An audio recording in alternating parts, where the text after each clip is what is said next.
Pasok na ba tayo?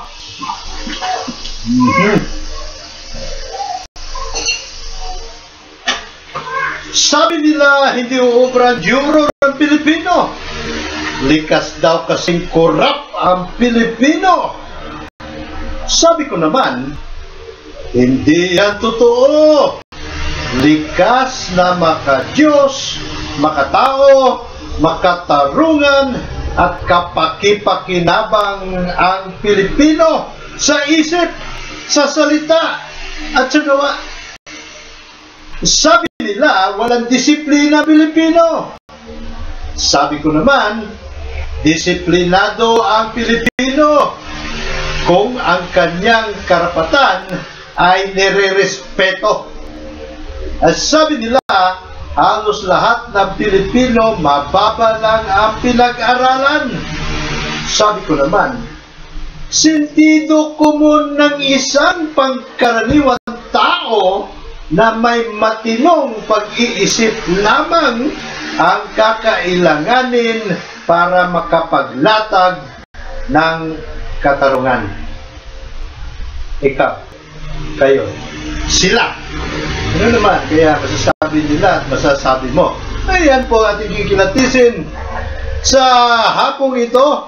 Ngayon po ay araw ng Miyerkules 29 ng Oktubre taong 2014. Sa pangalan po ng ating mga kapwa juror sa buong bansa, sa buong daigdig. Sa pangalan po ng lahat ng kasapi ng Philippine Trial by Jury Movement. Sa pangalan po ni Chairman po ng Philippine Trial by Jury Movement, Major General Renato P. Miranda. At sa pangalan po natin partner na si Romel R.J. Halyurina. Ako pa rin po inyong laging nakahanda maglingkod. Kikilatis Lagari po lamang ang founder, president, and chief executive officer ng Philippine Trial by Jury Movement. At kasama po natin sa hapon ito ang ating po Secretary General Tol. Magandang hapon sa inyong lahat. At espesyal nating babatiin yung mga kasama natin sa Cotabato. Ang ating namumuno na doon si dating Mayor Arthur Bueno. At nabanggit mo yan, yung mga espesyal na pagbati. Espesyal din natin babatiin ang classmate ni partner RJ Halyurina. Ang classmate niya na di umano ito'y macho. Macho si Carlo Tancion. Yan, masugid. Ayun na nakikinig sa atin. Masugid na nakikinig sa atin. At syempre, batiin po natin lahat ng mga opisyalis na legal, mga broadcasters sa Pilipinas, kung saan po tayo dumalo sa pulong balitaan kanina umaga sa Rembrandt Hotel. Ating po Pangulo si Lakay Ronnie Gonzalo, nandun din po isa sa ating mga haligi. Kasama natin haligi ng legal mga broadcasters sa Pilipinas, si Fernand Emberga. Ayan, ang column niya rin ay Medyo Media. Yan. Siyempre, lahat po, doon din si Tony Falcon, na katatapos lamang mag-celebrate ng kanyang 26th year in public service through his radio program, Lingkod Bayan, ni Tony Falcon. Akalain mo. Birthday rin natin yan. Belated happy birthday. Belated happy birthday. Happy birthday, Tony! At saka pinasalan nito ng buong kanya. Matalino. Hindi, nagkasabay lang yun, Tony. Sabay lang ba? Kasi may October Fest doon eh. Pero at least masaya, no? Gano'n ba? Sige. Naumpisa na natin doon ang pagkilatis ito ating paksa. Sabi nila, hindi obra juror ang Pilipino. Kasi, ang Pilipino daw. Ay, kurap. Likas daw na korap. Tol, napapayag ka ba? Pilipino ka ba? Yun ang unang tanong yan, Tol eh. Ang bawat Pilipino, pag tinanong mo ba, kurap ka ba? Oo. Magagalit sa iyo eh. Actually, hindi lang tanong eh. Kundi talagang ituro sa kanya, ikaw ba'y kurap ka? Oo. Siyempre lahat tayo ay magagalit. Liba na lang siguro sa mga tiwaling leader. Oo. Tapi ang Pilipinas ay binubuo ng ilang milyon? 100 million na ngayon. 100 million. 100 milyones. Oo. Siguro Pesos. ilagay mo na lang yan ang 1%. 1%. tatanggapin natin corrupt. Pero yan ang sa liderato natin. Oo. Pero yung 99% ako naniniwala na hindi corrupt. Tinitingala tayo ang lahing Pilipino sa abroad. Marami ang magagaling na Pinoy. Pero para sabihin na corrupt ang Pilipino, hindi totoo yan. Hindi totoo. Hindi totoo yan.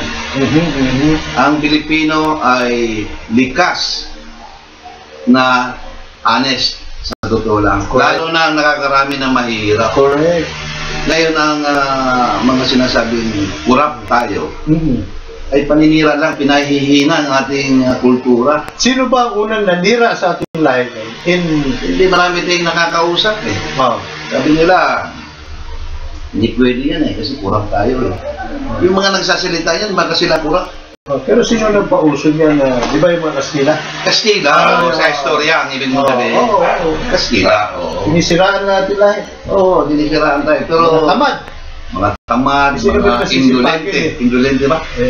Indolente, tamad. Sa Vergüenza. Hindi, kasi Vergüenza, walang hiya. The indolence of the Filipino. Meaning to say, sabihin, karakawayan din eh, di ba? Oo. Pagka inambalos mo, gaganon lang yun. Pero bumabalik. Oo. Ingrato. Yan ang tawag. Ingrato. Ingrato, kumbaga walang utang na loob. Pero pinakita natin ba sa kasaysayan natin. Lumaban tayo sa mga kolonyalista natin. Correct. Kahit na ang mga gamit natin ay mga ordinaryong gulok o yung pinatulis na kawayan. Pinakita natin, marami ang nagbuwis ng dakila ang lahing Pilipino, dapat maniwala ang bawat isa niya.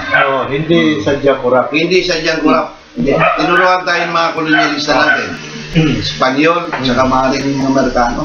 Yung mga leader natin. Amerikano, yung mga leader natin, meron eh. wala akong nabasa sa walang batayan sa kasaysayan. Siguro yung mga Amerikano na, pero hindi, ang mga Amerikano tinuruan ng mga, pero hindi mga Pilipino yung nagturo to la, mga apo yun ni Damaso. Kasi di ba yung mga, sino ba dinatnan ng mga Amerikano sa bansa, ng mga namumuno? Hindi ba yung mga may dugong Kastila? Kastilaloy, mga apo ni Damaso. Di ba? Ito ang mga criminal kasi ito. Iyon ang talagang pinadala sa Pilipinas. Pero mga criminal dito. Bago sila nakarating sa Pilipinas, ano ba uso nun? Di ba barter? Barter lang. Yung inchik nung araw, pagdating sa dalampasigan, dinidiskarga lang yung kanilang mga epektos. Napapagkatiwalaan. Pagkatapos, alis na sila. Pagbalik nila, wala na yung kanilang mga epektos. Pero merong kapalit. Yan may kapalit, no? Yan ginagawa pa hanggang ngayon sa Batanes. Sa Batanes, yan. Kita mo, talagang may basihan tayo. So, hindi ko lang ang Pilipino. Maaring less than 1%. Yun.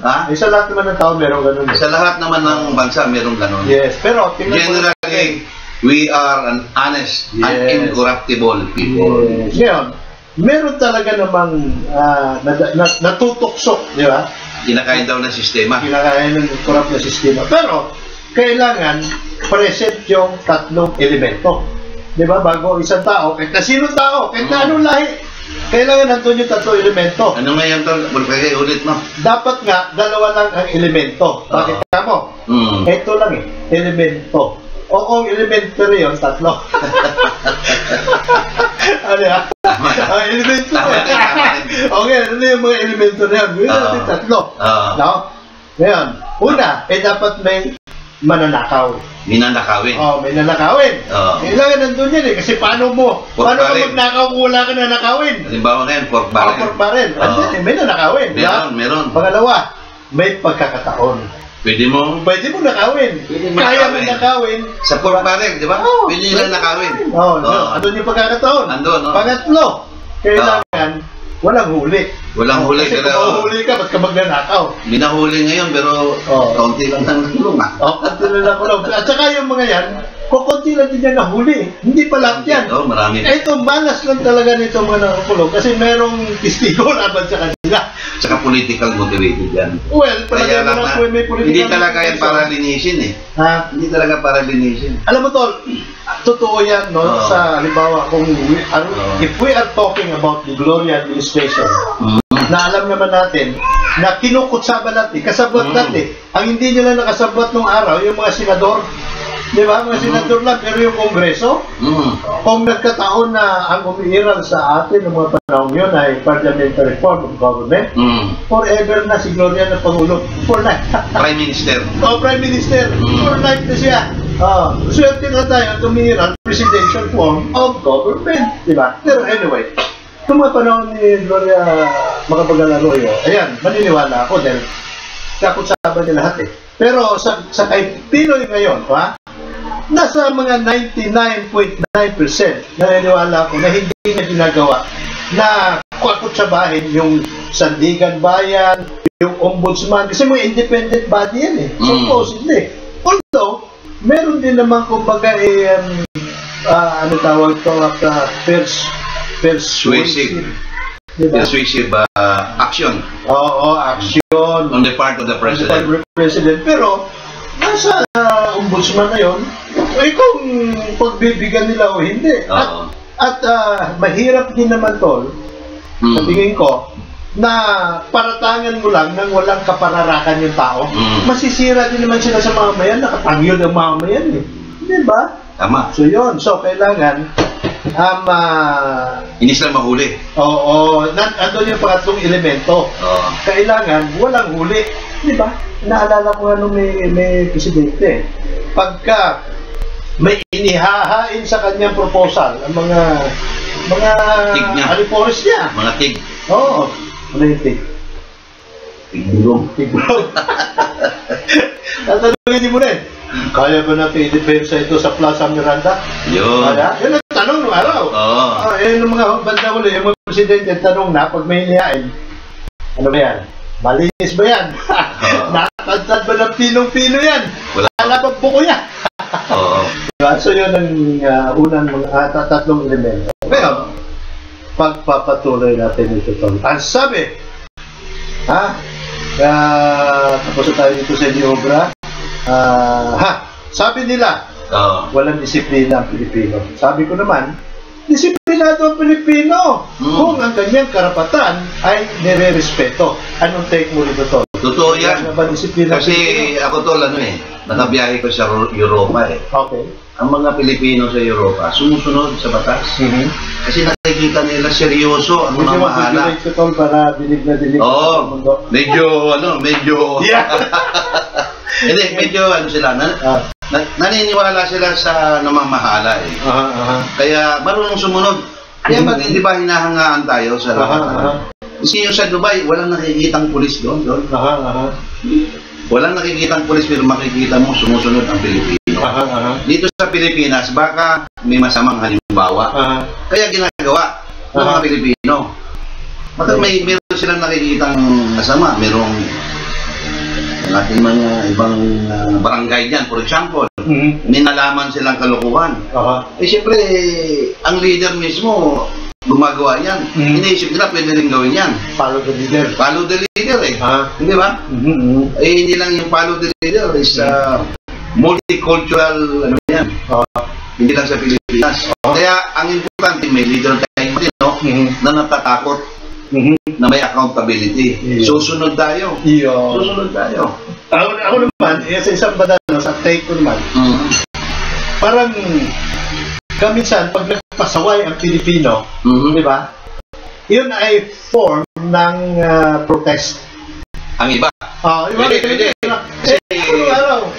Bago ko lang lagyan ko lang muna ng pasakali Ako nung araw, pagka hindi ko gusto nagagawa sa akin ng nanay ko, tatay ko, nagdadabog din ako eh. Diba? Doon ko nakikita yung protesta ko. Then sa tingin ko, isip ko, hindi tama eh. Diba? Hindi ko lang alam kung tama ako. Pero para sa akin, sign of protest yun, wala akong disiplina. Anong take mo? Natural yan eh. Natural instinct ng tao yan. Halimbawa sa atin, sa pagbabayad ng buwis. Kung nakikita mo ang buwis ay nilalagay sa tama, hindi na pupunta sa katiwalian. Ang mga Pilipino magbabayad yan eh. Sisipagin ka eh. Pagbayad? Yan. Pero dahil nakikita ng mga Pilipino, korupsyon. Kaliwa kanan, mayroong korupsyon. Ang lahat ng lusot naman ay nilulusutan nila eh. Ganun lang. Kasi nakikita nila, mismo halimbawa, malalaki natin negosyante, nakakalusot. Bakit naman silang maliit? Ay pahirapan ng gobyerno.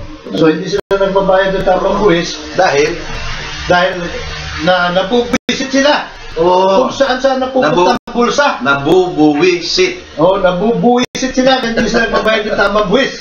Diba? Tama to, tama. Paano pa? Kapag ikaw ay nagbayad ng tamang buwis, pagkatapos pagagalitan ka pa ng taga City Hall o kaya ng BIR. Totoo yan. Diba? Ikalukumang gawin. Bakit ka pagagalitan? Binibigay mo lahat sa gobyerno. Dapat may party sila personal Pagagalitan ka pa. Yan na alam mo yan. Alam ng mga tao. Kaya wala silang respeto actually sa mga mamahala sa atin. Yung sabi mo nga, na tayo marunong sumunod kung nire-respeto tayo. Kung sila hindi nire-respeto sa sarili nila, walang yan sa sarili nila di ba? Bakit tayo susunod sa kanila? Hindi tayo matigas ang ulo natin. May disiplina tayo. Pero dapat may disiplina muna sila. Diba? Leadership by example. By example. Ngayon, yung aking kilalang kaibigan na parang utol-puti. Bugado. Lagay ko kilala mo nito Sinito. Naging KB chairman ang kanyang anak. Naging KB chairman KB. Ngayon, siyempre siya ang legal advisor ng anak niya. Lalo pa minor pa yung anak niya, KB. Ay, hindi pa KB pala ng bandang uli. SK. SK na itong wala na ngayon. Wala na yung KB. SK na. SK na yun. Alam mo naman yung mga SK. Diba? Ano ba ang abilidad mo yan? Magpaliga ng basketball. Hindi, siyempre, pag paliga ka ng basketball, bibili ka ng bola. Pagagawa ka ng uniforme. Pagagawa ng uniforme. Uupa ka ng basketball court. May budget naman sila. May budget yan, Kung di ako nagkakamali, 10% ng kabuuan budget ng barangay. Allotted to the youth. To the SK. To the youth. Sila ang bahalang ng mga nasiwa ng gumastos o lumustay. Lumustay. By the way, yung SK ngayon, gusto naman nila huwag isali sa halalan. 26 nila. Yung SK. Mapupus po na naman.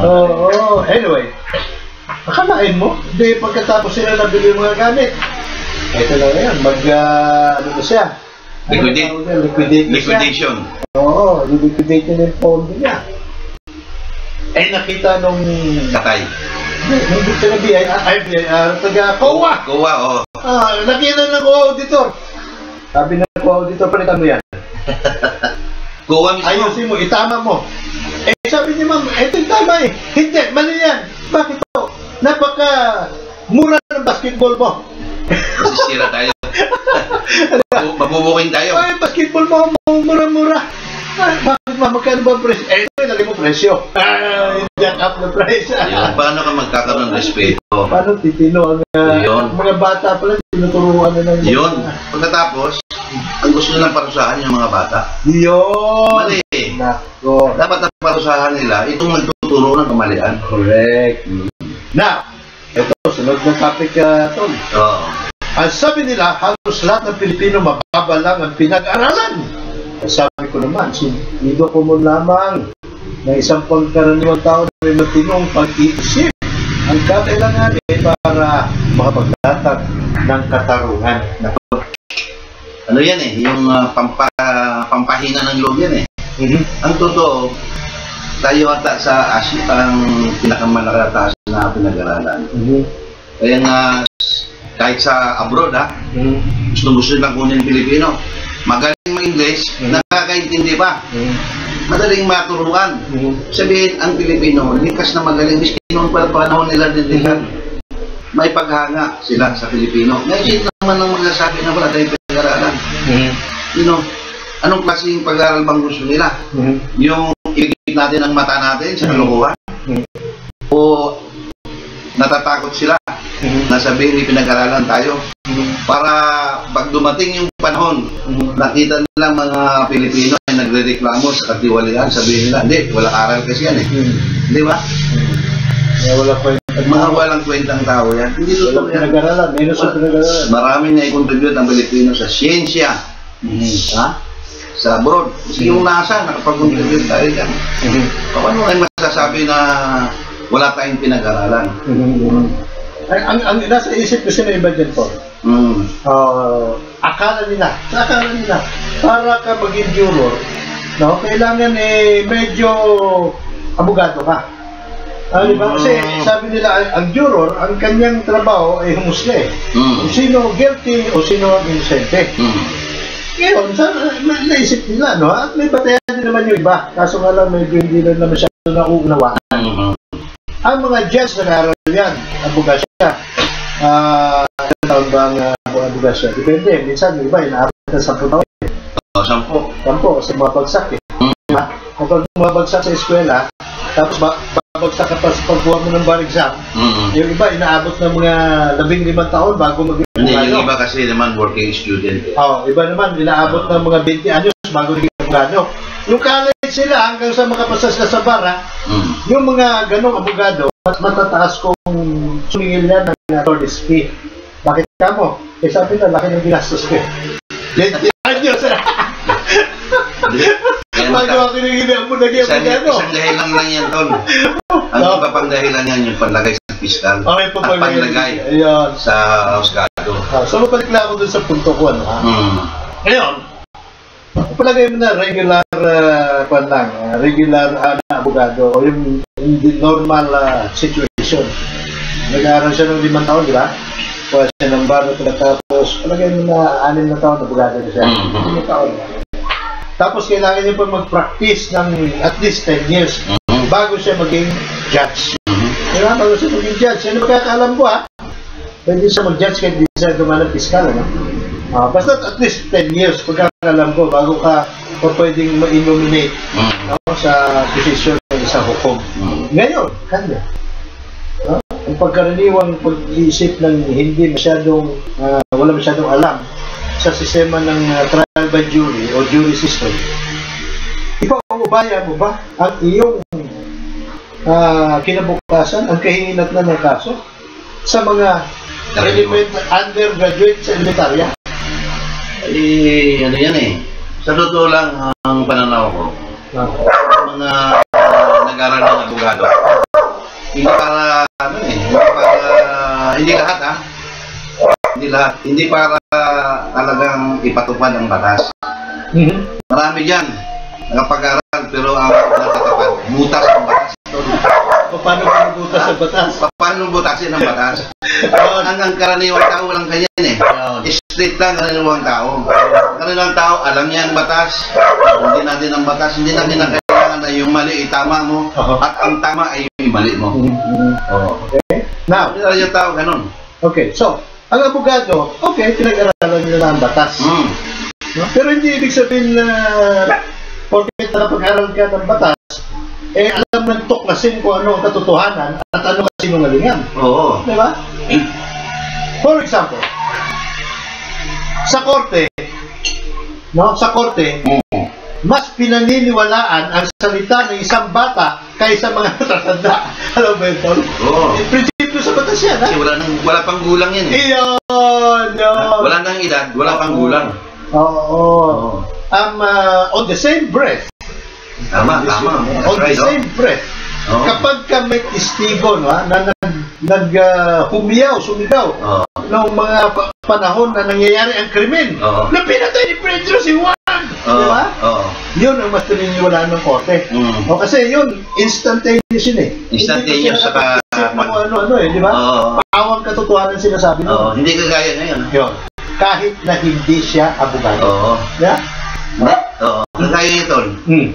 Halimbawa, yung kaso ng vice-presidente natin. Ang mga testigo tol masyadong matatalino eh. Diba? Nung panahon na nakikinabang sila, ay tahimik sila. Ngayon na naputol pang hinabang nila, ay umaangal sila. Ito ba tama na pinapakita ng testigo?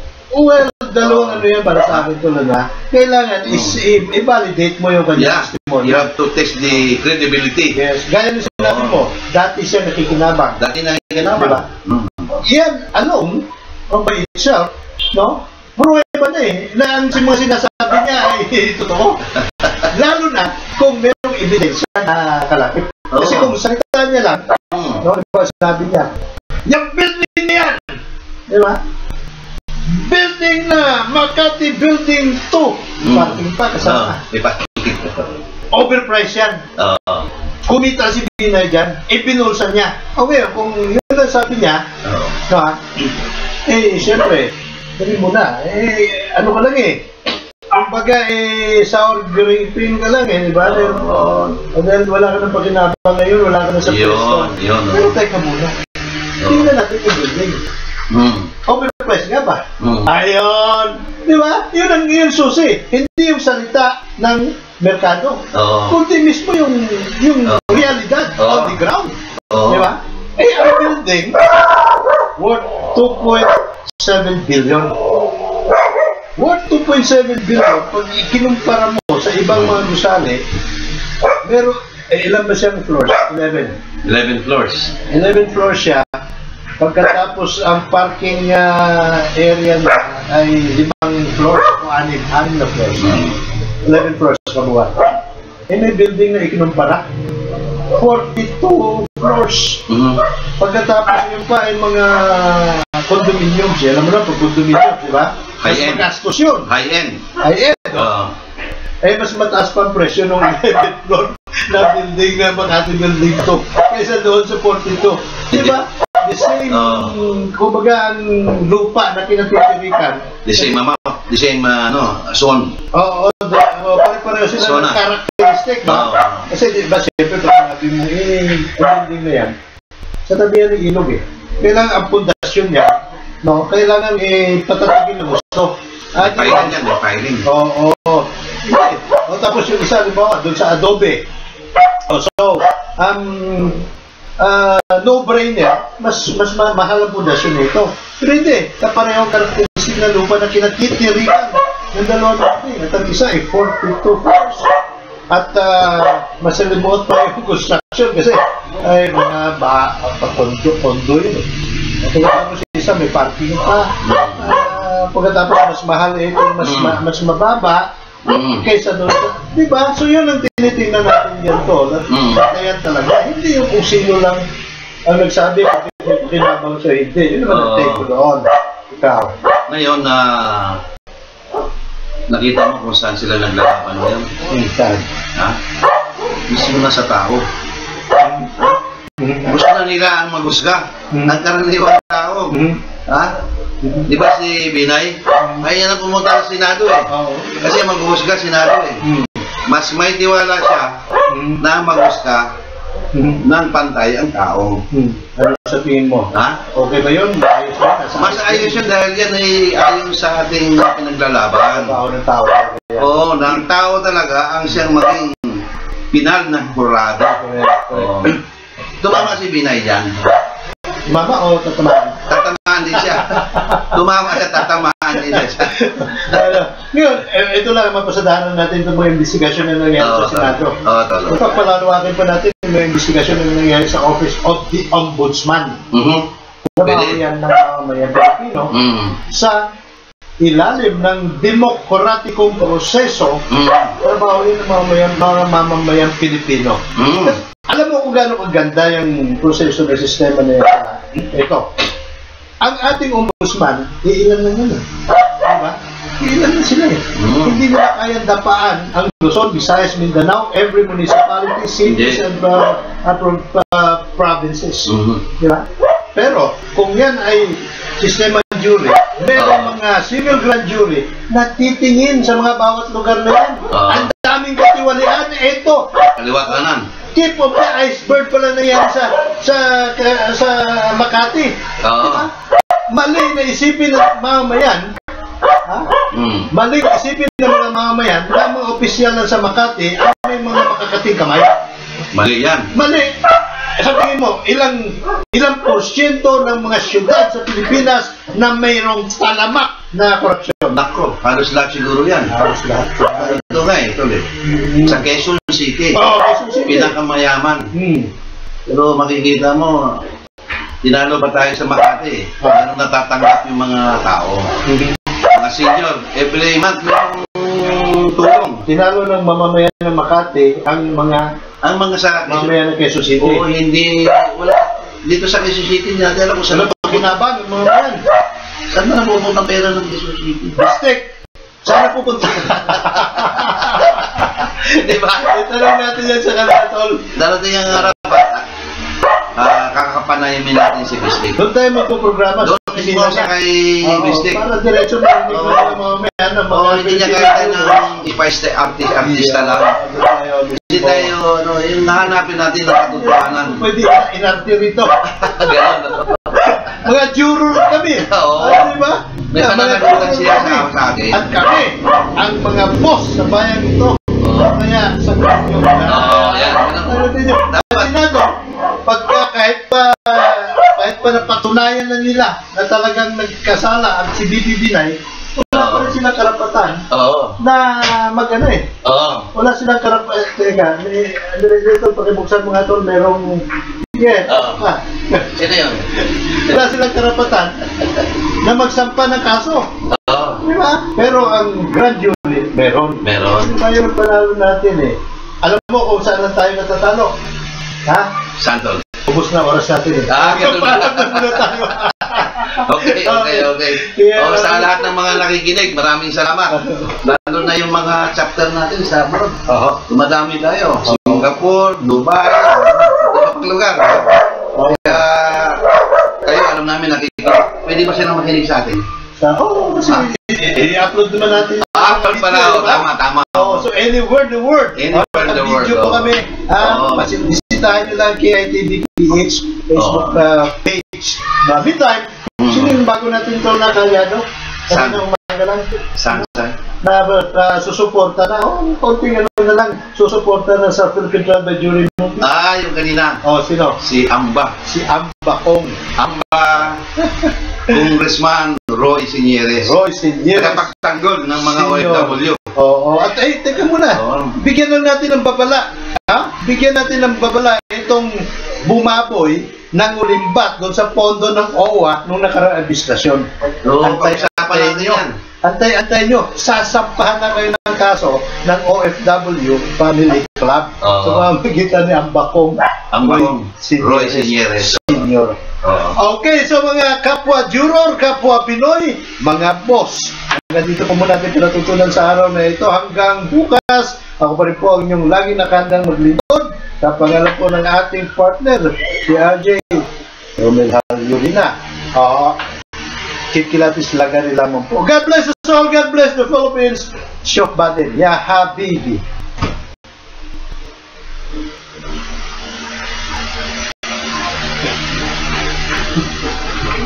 Ha? Wala ba?